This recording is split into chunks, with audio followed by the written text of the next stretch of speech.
রুদ্ধ ভাইয়ের কথা শুনে মোটেও অবাক হলো না। যতই হোক তারই শিক্ষায় বড় হয়েছে সবগুলো। হিয়ান মাথা নেড়ে হ্যাঁ বুঝালো, যে ভাইয়ের কথা খুব সুন্দর করে বুঝেছে। রুদ্ধ খুশি হয়ে ভাইয়ের চুলগুলো নাড়িয়ে এলোমেলো করে দিল।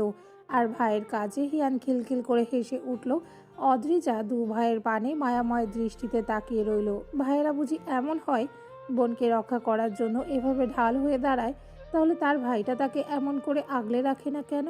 অন্যদের সাথে সাথে তার ভাইও তাকে অপমান করতে ছাড়ে না। এত পার্থক্য কেন? শুধুমাত্র তমাল তার সৎ ভাই বলে? হিয়ান ইশারায় ভাইকে কিছু দেখাতেই রুদ্র দরজার দিকে তাকালো। অদ্রিজাকে নিশ্চুপ দাঁড়িয়ে থাকতে দেখে নিচ থেকে উঠে দাঁড়ালো, ডেকে উঠল। ওখানে দাঁড়িয়ে আছেন কেন? ভেতরে এসে ফ্রেশ হয়ে নিন। ডাক শুনে অদ্রিজা ভাবনা থেকে বেরিয়ে ছোট ছোট কদম ফেলে এগিয়ে গেল। নিজের পোশাক নিয়ে ওয়াশরুমের দিকে এগিয়ে যেতে নিতেই রুদ্ধ বলে উঠল, আমি এখন আবার বেরিয়ে যাচ্ছি। রাতে ফিরতে লেট হবে। আর হ্যাঁ, আজ যা ঘটেছে তার বাড়ির কাউকে বলার প্রয়োজন নেই, বুঝছেন? মুখে কিছু উচ্চারণ না করলেও হ্যাঁ বোধক মাথা নাড়ালো অদ্রিজা। সম্মতি পেয়ে রুদ্ধ ভাইকে বউয়ের কাছে থাকতে বলেই বেরিয়ে গেল। অদ্রিজা ফ্রেশ হয়ে এসে হিয়ানকে সাথে নিয়ে নিচে নেমে এলো। নিচে বাড়ির 3 মহিলা সহ রামিদ সাহেব বসা। পুত্রবধূকে দেখতে পেয়েই রামিদ সাহেব হাস্যমুখে বায়না করে বলল, আদ্রিজামা, তোমার হাতের 1 কাপ চা করে খাওয়াবে? সময় স্বল্পতার জন্য তো তোমার সাথে সেভাবে সময় কাটানো হলো না। আবার ফিরে যাব আমরা। তার আগে তোমার হাতে একটা চা তো ট্রাই করা যেতেই পারে, তাই না? এইভাবে বলায় অদ্রিজা লজ্জাবোধ করলো। হাসার চেষ্টা করে ছোট করে বলল, আমি এখনই চা করে আনছি চাচা। বলেই হিয়ানের হাত ছেড়ে তার মায়ের পাশে বসিয়ে দিয়ে কিচেনের দিকে অগ্রসর হলো সে। এই প্রথম এ বাড়ির কিচেনে এলো অদ্রিজা। বিশাল আকৃতির কিচেন রুম দেখে অদ্রিজা ভাবুক হলো। কোথায় কি রাখা আছে তাই তো সে জানে না। তখনই সেখানে তার শাশুড়ি মা এসে হাজির হলেন। হয়তো তিনি বুঝেছিলেন। এসেই আগে সব অদ্রিজাকে দেখিয়ে দিয়ে হাতের নাগালে সব এগিয়ে দিল। অদ্রিজা এতে কৃতজ্ঞতার হাসি হাসল। সব দেখিয়ে দিয়ে শাশুড়ি মা চলে যেতেই দ্রুত হস্তে চা তৈরি করা শেষ করে একটা ট্রেতে করে সবার জন্য চা নিয়ে হল রুমে এলো। শুরুতে চাচা শ্বশুরকে একটা কাপ ধরিয়ে দিয়ে 2 শাশুড়িকে দুটো দিল। অন্য একটা কাপ দিয়ে রুহানি বেগমের সম্মুখে দাঁড়াতেই রুহানি বেগম না দেখার ভান করে অন্যদিকে তাকিয়ে রুক্ষ স্বরে বলে উঠল, আমি যার তার হাতে চা খাই না। চায়ের কাপ ধরা হাতখানা অদ্রিজার টলে উঠল। ঠোঁট দুটো চেপে ধরল মেয়েটা। কলঙ্কিত মেয়েদের হাতের চা খেতেও মানা বুঝি? কই, তার মা বাবা তো তার হাতের বানানো চা খায়, তাদের তো কিছুই হয় না। তাহলে এমন করে বলার কি আছে? অদ্রিজা সামনে থেকে হাতটা সরিয়ে নিল। বিনা বাক্যে নূরজাহান বেগম ননদের ওপর চটে গিয়ে আওড়ালেন, খেতে ইচ্ছে না করলে বল খাবি না, কিন্তু এভাবে বলার কি আছে? দিন দিন নিজের বিবেক বুদ্ধি হারাচ্ছিস নাকি? ভাবিকে রাগ করতে দেখে রুহানি বেগম রেগে উঠে দাঁড়ালেন। সেখান থেকে যেতে যেতে বলে গেলেন, শোনো ভাবি, তোমার বৌমাকে বলে দাও কখনো আমার জন্য কিছু যেন করতে না হয়। তোমাদের খেতে ইচ্ছে করে খাও, আমি তো বারণ করিনি, কিন্তু আমি খাবো না। বোনের ব্যবহারে রামিজ সাহেব লজ্জিত বোধ করলেন। অদ্রিজার উদ্দেশ্যে লজ্জিত স্বরে বললেন, ওর কথায় কিছু মনে করো না আদ্রিজা, ও একটু রুক্ষ। ব্যথাতু হাসলো অদ্রিজা। জিভ দ্বারা অধর ভিজিয়ে বলল, কিছু মনে করিনি চাচা। বলেই সেখান থেকে আস্তে করে সরে গিয়ে কিচেনের দিকে চলে গেল অদ্রিজা। মরিয়ম বেগমের খারাপ লাগলো মেয়েটার জন্য। তিনি একটা সাধারণ ঘর থেকে এ বাড়ি এসেছিলেন বউ হয়ে। শুরুতে তার ননদ তাকেও অনেক কথা শোনাতো, কিন্তু এখন সব স্বাভাবিক। কারণ তিনি হচ্ছে এক শান্তিপ্রিয় মানুষ। অশান্তি করা বা কারোর সমালোচনা করা ওনার ধাঁচে নেই। তাই ননদ যখন কথা শোনাতো তখন সে হেসে উড়িয়ে দিত। এতে একটা সময় রুহানি বেগমও অতিষ্ঠ হয়ে কথা শোনানোই বাদ দিয়েছে। আর এখন তো ওনারা এ বাড়ি থেকে দূরেই থাকে। তিনি দীর্ঘশ্বাস ফেলে কিছু একটা ভেবে উঠে পড়লেন। দ্রুত ওপরে গিয়ে নিজের কক্ষ থেকে কিছু একটা নিয়ে পুনরায় এসে অদ্রিজাকে কাছে ডাকলেন। ডাক শুনে অদ্রিজা আসতেই তিনি অদ্রিজাকে ধরে নিজের পাশে বসিয়ে দিলেন। হাসি মুখে অদ্রিজার সম্মুখে দুটো বক্স এগিয়ে দিয়ে ওড়ালেন, বিয়ে হয়ে আসলে, অথচ তোমাকে আমি এখনো কিছুই দিতে পারিনি। কাল আমরা চলে যাচ্ছি, তাই এগুলো দিয়ে গেলাম আজ। নাও ধরো। অদ্রিজা বিস্ময় চোখে একবার চাচি শাশুড়ি আর একবার নিজ শাশুড়ির পানে তাকালো। তা লক্ষ্য করে নূরজাহান বেগম আস্থা স্বরূপ বলে উঠলেন, নিয়ে নাও, এটা তোমার বিয়ের উপহার। না নিলে খারাপ লাগবে ওদের। অদ্রিজা হাত বাড়িয়ে বক্স দুটো হাতে নিল। খুলে দেখল সেখানে একটা স্বর্ণের হার রাখা আর একটাতে দুটো মালা রাখা। বিয়ের সময় তো এত এত পেয়েছে, তবুও এখন আবার দেওয়ার কি আছে? তবুও মুখে কোনেও প্রশ্ন করলো না। মরিয়ম বেগম অদ্রিজার মাথায় হাত বুলিয়ে দিয়ে বললেন, শোনো মেয়ে, তোমাকে একটা কথা বলি। তুমি ভালো হও কিংবা খারাপ, একটা পরিবারে এসে সবার ভালোবাসা পাবে, এটা কখনোই হবে না। কারণ হাতের 5টা আঙুল কখনোই সমান হয় না। তাই দু একজন তোমাকে কটু কথা শোনালে তার জন্য মন খারাপ করবে না। মনে রাখবে, অন্যরা তোমাকে ভালোবাসে। যদি অন্যায় না করো তাহলে প্রতিবাদ করতে শেখো, না হলে সেসব কথা ইগনোর করে চলে যাবে, বুঝেছো? তুমি কারো কথা কষ্ট পেলে দেখবে তারা তোমাকে আরও কষ্ট দেওয়ার জন্য উৎসুক হয়ে থাকবে। নিজের সুখটাকে আগে দেখবে মেয়ে। অদ্রিজা কৃতজ্ঞতার দৃষ্টি ফেলে তাকিয়ে রইল চাচি শাশুড়ির পানে। এই একদিনেই খুব একটা কথা হয়নি মানুষগুলোর সাথে, কিন্তু আজ মনে হলো এনাদের তাকে মেনে নিতে খারাপ লাগেনি, কিংবা তাকে করুণাও করছে না। সত্যি মানুষগুলো তাকে আপন করে নিয়েছে এত জলদি। এটা কি তার প্রাপ্য? হয়তো। দুই শাশুড়ির ভালোবাসা পেয়ে মন উৎফুল্ল হয়ে উঠল অদ্রিজার। সে সত্যি বাকি সব ভুলে সন্ধ্যার সময়টুকু দুই শাশুড়ি আর চাচা শ্বশুরের সাথে আড্ডা মজায় কাটিয়ে দিল নির্বিঘ্নে। সেই সাথে বিকেলের ঘটনাটাও মন থেকে সরে শঙ্কামুক্ত হয়ে গেল এক লহমায়। রাত বোধহয় তখন 11টার কাছাকাছি। ওই রাতে বাড়ি ফিরল তমাল। খুশি মনে কোথাও একটা গেলেও বাড়ি ফিরল শক্ত মুখে। সদর দরজা পেরিয়ে বসার ঘর পর্যন্ত আসতেই দেখা পেল রাগী চেহারায় বসে থাকা বাবার দিকে।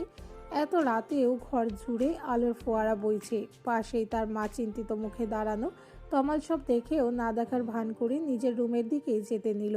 ছেলেকে যেতে দেখে আরাব সাহেব গম্ভীর স্বরে ডেকে উঠলেন। দাঁড়াও এখানে। তমাল থেমে দাঁড়ালো, তবে পিছু ফিরে বাবার দিকে তাকিয়ে দেখলো না, আর না তো কোনো কথা বলল। আরাব সাহেব পুনরায় কঠোর স্বরে শুধালেন, বোনকে সাথে নিয়ে বেরিয়েছিলে, তাহলে তারা কই? তমালের যেন এখন মনে পড়ল সব, তবে তার মাঝে কোনো ভাবান্তর দেখা গেল না। নির্লিপ্ত স্বরে আওড়ালো, তোমার মেয়ে তার স্বামীর সাথে চলে গেছে ওখান থেকে। তাহলে সেই কথাটা আমাকে ফোন করে জানাবে না একবার?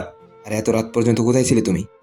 বাবাকে ধমকের স্বরে কথা বলতে দেখে তমালও রেগে গেল। উচ্চ স্বরে বলে উঠল,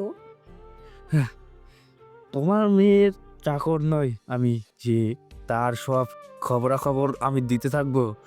তাছাড়া তারা নিশ্চয়ই ফোন করে জানিয়েছে। তাহলে এত চিন্তা করছেন কেন? এইসব চিন্তা মেয়েকে নিয়েই, তাই না? একই তো ভুল করেছে, তার উপর এত রেগে কথা বলতে দেখে আরাব সাহেব হুঙ্কার দিয়ে উঠলেন, বেয়াদব ছেলে! আর একবার তোমার মেয়ে বললে ছাপড়ে তোমার গাল লাল করে দিব।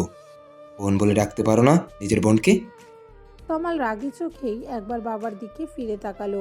আগের মতোই উচ্চ আওয়াজে বলে উঠল, না, পারি না। কারণ ও তোমার বিয়ে ছাড়া আমার কাছে আর কিছুই না। সৎ বোন কখনো নিজের বোন হয় না। বলেই ধূপধাপ পা ফেলে নিজের কক্ষে ঢুকে ঠাস করে দরজা বন্ধ করে দিল।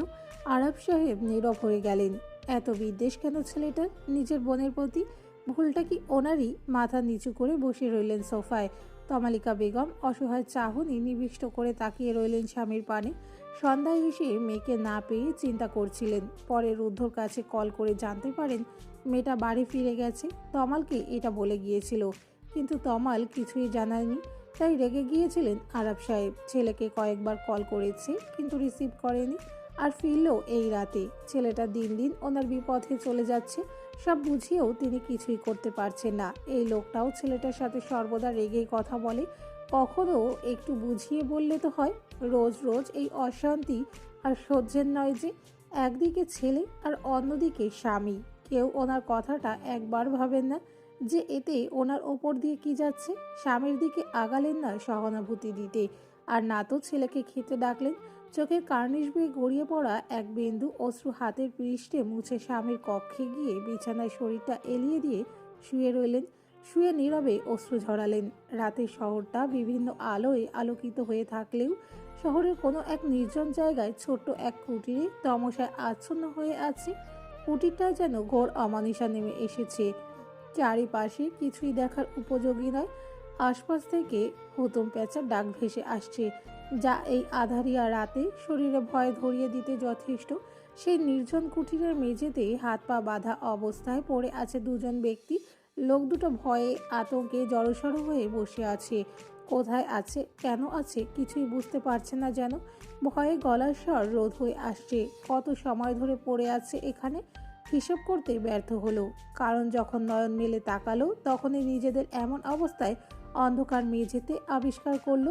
তাই বুঝতে ব্যর্থ হলো এখন ঠিক কটা বাজে।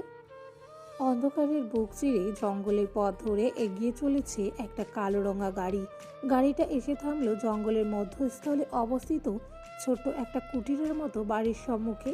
গাড়িটা স্থির হতেই তার ভেতর থেকে বেরিয়ে এলো এক দীর্ঘকায় পুরুষ। রাত্রির নিস্তব্ধতা ভেঙে গটগট পায়ে কুটিরের দিকে এগিয়ে চলল পুরুষটি। তার পিছু পিছু ড্রাইভিং সিটে বসা ছেলেটাও নেমে এসে ছুটে চলল। দুটো কক্ষ বিশিষ্ট ছোট্ট একটা কুটিরটার বারান্দা ব্যতীত সর্বত্রই আঁধারে ছেয়ে। কক্ষ দুটির মাঝে একটি কক্ষের দরজা খুলে প্রবেশ করলো পুরুষটি। অন্ধকারের মাঝেই তীক্ষ্ণ দৃষ্টি নিক্ষেপ করলো কক্ষের মেঝেতে হাত পা বেঁধে রাখা দুটো ব্যক্তির দিকে। পুরুষটির পেছন থেকে সামান্যতম আলোর রশ্মি ভেসে ওঠায় ব্যক্তি দুটো চোখ তুলে দেখার চেষ্টা চালালো সামনে দণ্ডায়মান পুরুষটিকে তা দেখার।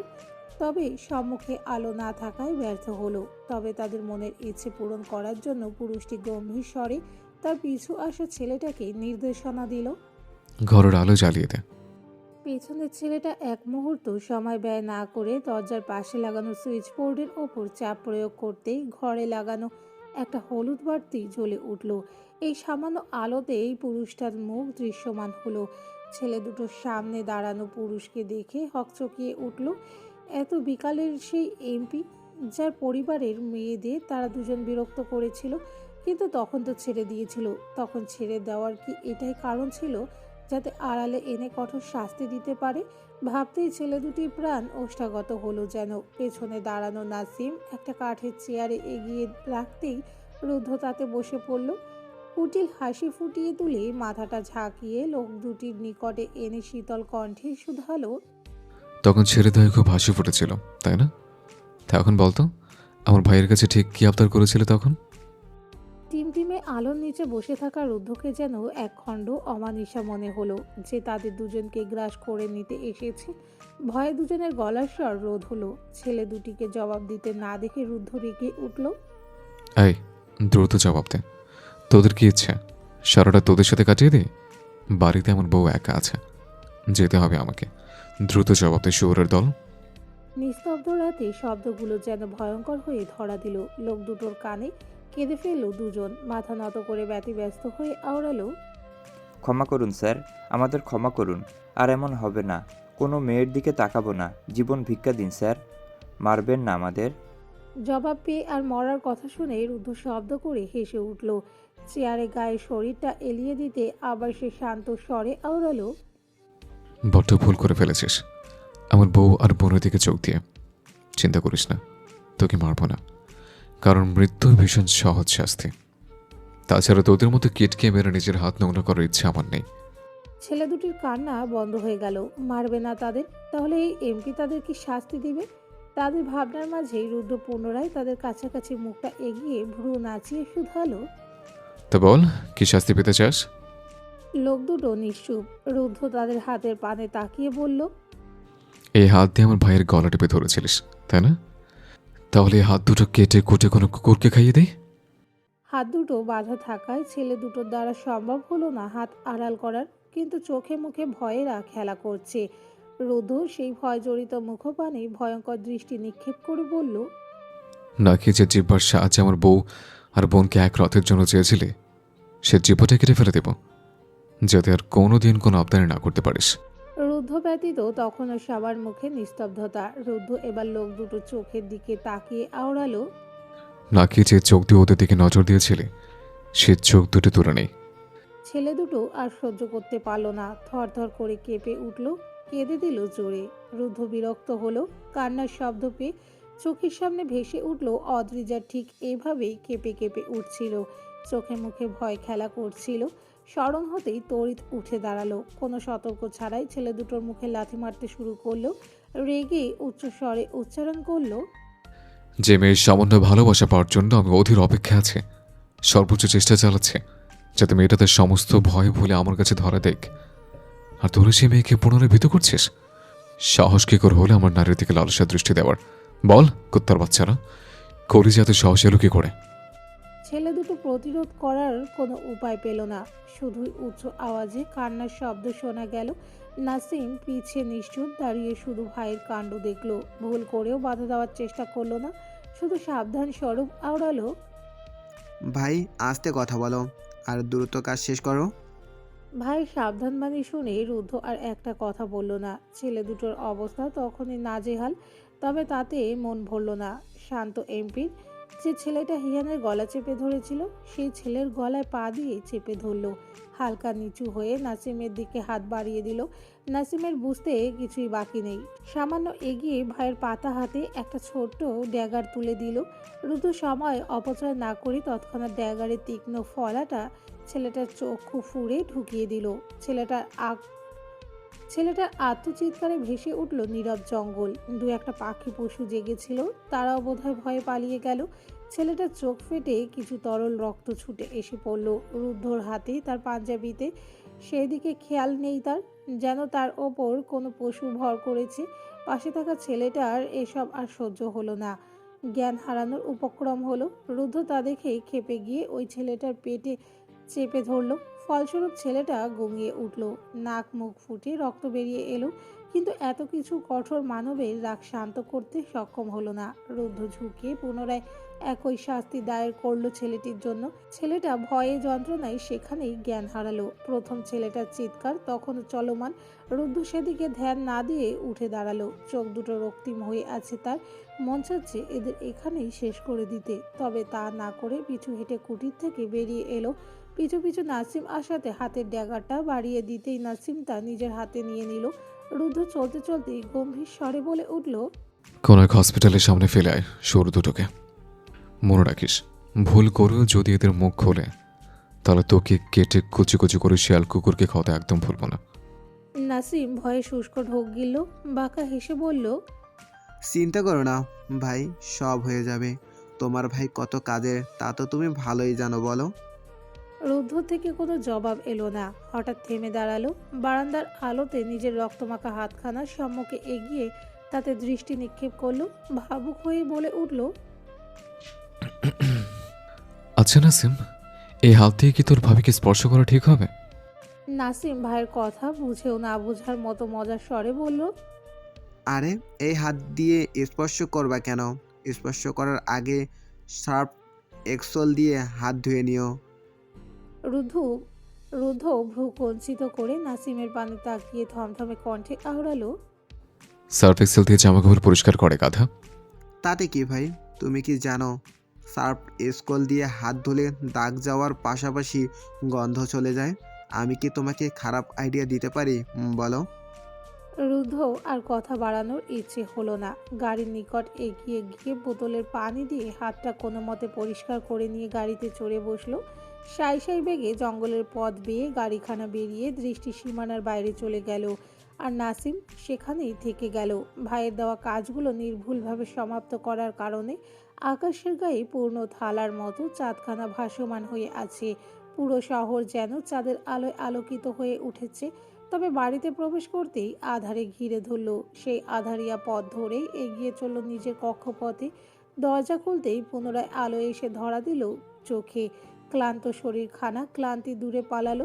যখনই সম্মুখে তাকিয়ে তার বিছানা জুড়ে এক ঘুমন্ত কন্যার মুখ দৃষ্টিগোচর হলো। মায়া ভরা মুখখানা দেখতেই রাগ প্রশমিত হলো। দেখার ইচ্ছে থাকলেও সেই সুন্দর মুখখানার দিকে বেশিক্ষণ তাকিয়ে থাকা সম্ভব হলো না। শুভ্র রঙা পাঞ্জাবিতে এখনো ছোট ছোট বিন্দুর ন্যায় রক্তকণা লেগে আছে। কোনো ভুল করার পূর্বেই মেয়েটা ঘুমিয়ে আছে বিধায় স্বস্তির শ্বাস ফেলে আগে নিজের পোশাক নিয়ে ওয়াশরুমে ঢুকে পড়ল। প্রায় আধা ঘন্টার বেশি সময় লাগিয়ে শাওয়ার নিল। মাথাটা মুছতে মুছতে বের হলো ওয়াশরুম থেকে। গোসল করাতে এখন অনেক ফ্রেশ আর শান্ত অনুভব করলো। বেরিয়ে পুনরায় মেয়েটার মুখখানা অবলোকন করি হাতে টাওয়ালটা ছুঁড়ে ফেললো হাত থেকে। এগিয়ে বিছানার উপর ভর ছেড়ে দিয়ে উপর হয়ে শুয়ে মেয়েটার মুখের দিকে নির্নিমেষ তাকিয়ে রইল। কিছু এলোমেলো চুল মেয়েটার কপালের ওপর পড়ে আছে নির্বিঘ্নে। ইস্পা জাগলো চুলগুলো সরিয়ে দিতে। লোভ সংবরণ করতে না পেরে ডান হাতে উঁচিয়ে মেয়েটার কপাল ছোঁয়ালো। চুলগুলো সরিয়ে দিল আলতো স্পর্শে। মেয়েটার মাঝে এত মায়া কেন? দেখলেই যেন মন ছুঁয়ে দিতে চায়। ইচ্ছে হতেই সামান্য ঝুঁকলো। তার কেশরাশি থেকে এক বিন্দু পানি গড়িয়ে পড়ল মেয়েটার চোখের পাতায়। ঠান্ডা কিছুর স্পর্শ পেতেই আকস্মাৎ চোখ মেলে তাকালো মেয়েটা। হঠাৎ মেয়েটাকে চোখ মেলতে দেখে ঘাবড়ে গেল রুদ্ধ। তড়িঘড়ি সামনে থেকে সরে পড়ল। ভয় হলো মেয়েটার। আবার ভুল বুঝে আতঙ্কিত না হয়ে পড়ে। অদ্রিজার চোখে মুখে ঘুমের রেশ লেপটে। বুঝতে কষ্ট হলো কি পড়েছে তার চোখের ওপর। আচ্ছা, লোকটা কি তার কাছাকাছি ছিল? ভাবতেই বুকের ভেতর কেমন করে উঠল। কখন এসেছে লোকটা ভেবে ঘুম ঘুম চোখেই উঠে বসলো। রুদ্ধ অন্যদিকে ফিরে শুয়ে আছে। অদ্রিজা ঘুমো ঘুমো কণ্ঠে শুধালো, কখন এসেছেন আপনি? খেয়েছেন? বউ কি তাকে নিয়ে চিন্তা করছে? ভাবতেই মন পুলকিত হলো। ভয় ভুলে তড়িৎ বউয়ের পানে তাকালো। ঘুমের রেশ জড়ানো কণ্ঠস্বর আর মুখ দেখে রুদ্ধ যেন তেষ্টা পেল। আর মনে বলে ফেলল, খাইনি, তবে ক্ষুধা পেয়েছে ভীষণ। লোকটা এত রাতেও কিছু খায়নি। শুনতেই অদ্রিজার মন বিচলিত হলো। ঘড়ির দিকে তাকিয়ে দেখলো রাত প্রায় 2টো ছুঁই ছুঁই। এত রাত পর্যন্ত লোকটা কই ছিল? বেশি না ভেবে বিছানা থেকে নেমে পড়ল। রুম থেকে বের হতে হতে বলে গেল, আপনি নিচে আসুন, আমি খাবার গরম করছি। বলেই চলে গেল মেয়েটা। বউকে যেতে দেখেই যেন ঘোর কাটল রুদ্ধর। ক্ষুধা তার লেগেছে, তবে এই রাতে খাওয়ার ইচ্ছা মোটেও ছিল না। কিন্তু বউকে তার জন্য উতলা হতে দেখে ভালো লাগলো। হঠাৎ স্মরণে এলো নিচে আলো নেই। স্মরণ হতে বিছানা ছেড়ে দৌড় লাগালো বউয়ের পিছু। অদ্রিজা সিঁড়ি পর্যন্ত আসতে না আসতেই রুদ্ধ এসে ফোনের ফ্ল্যাশ অন করে দিল। অদ্রিজা এক পলক স্বামীর পানে তাকিয়ে আলোকিত পথ ধরে নিচে নেমে এলো। রুদ্ধ এসে সব জায়গায় আলো জ্বালিয়ে দিতেই অদ্রিজা গিয়ে খাবার গরম করলো।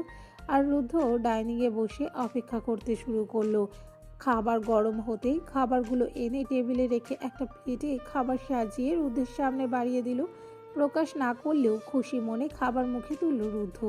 অদ্রিজা এবার ভালো করে তাকাতেই বুঝতে পারলো লোকটা এই রাতে গোসল করেছে। তার মানে লোকটা তার অনেক কাছাকাছি ছিল।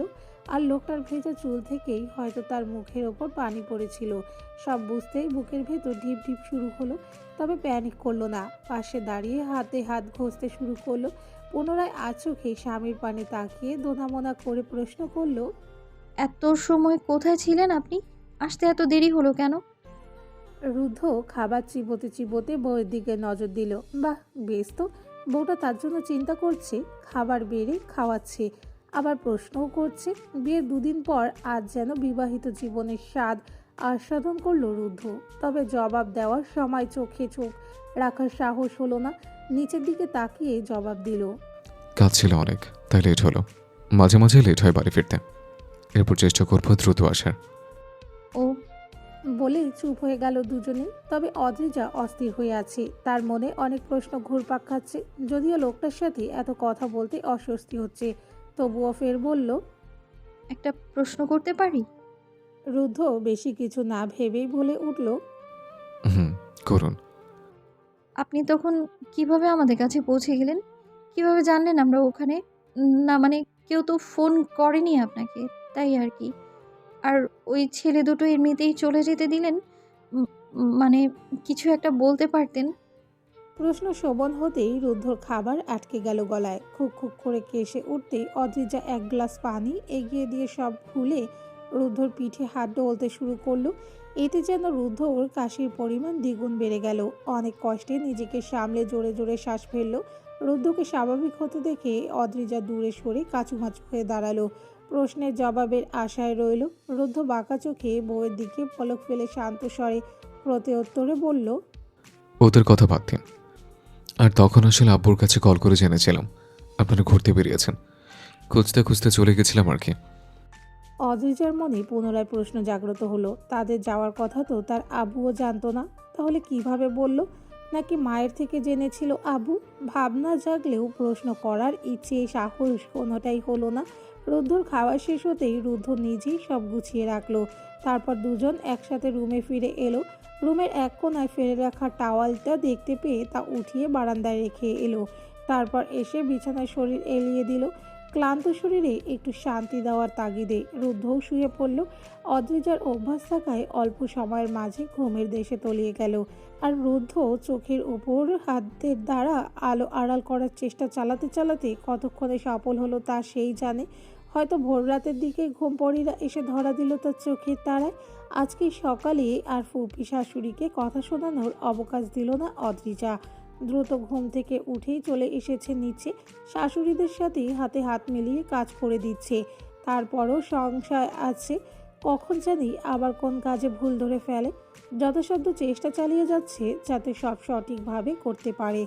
এমন নয় যে সবই করতে জানে, আবার এমনও নয় যে কিছুই পারে না। মাকে অনেক কাজে সাহায্য করে দিয়েছে, মাঝে মধ্যে রান্নাবান্না করেছে, ফলে কাজ ভালোই পারে সে। দুই শাশুড়িও দেখিয়ে দিতে ভুল করছে না। ব্রেকফাস্টের সময় প্রায় আগত। এমন সময় ওপর থেকে হঠাৎ উচ্চ আওয়াজে ডেকে উঠল রুদ্ধ। আদ্রজা, একটু উপরে আসবেন, কিছু কথা ছিল। আর আসার সময় এক কাপ চা করে আনলে ভালো হয়। স্বামীর এমন ডাক পেয়ে অদ্রিজা হকচকিয়ে উঠল। সম্মতির আশায় শাশুড়ির পানে তাকাতেই নূর বেগম মিষ্টি হেসে বললেন, অনেক কাজ করেছো, যাও এখন শুনে আসো আমার ছেলে কি বলে। সম্মতি পেয়ে অদ্রিজা নিজের হাতে এক কাপ চা বানিয়ে নিয়ে ছুটল ওপরে। নত মস্তকে রুমে প্রবেশ করলো। মাথা উঁচাতেই নিজস্ব পুরুষটাকে চক্ষু গোচর হলো। লোকটা এই সকালে আবার গোসল করেছে।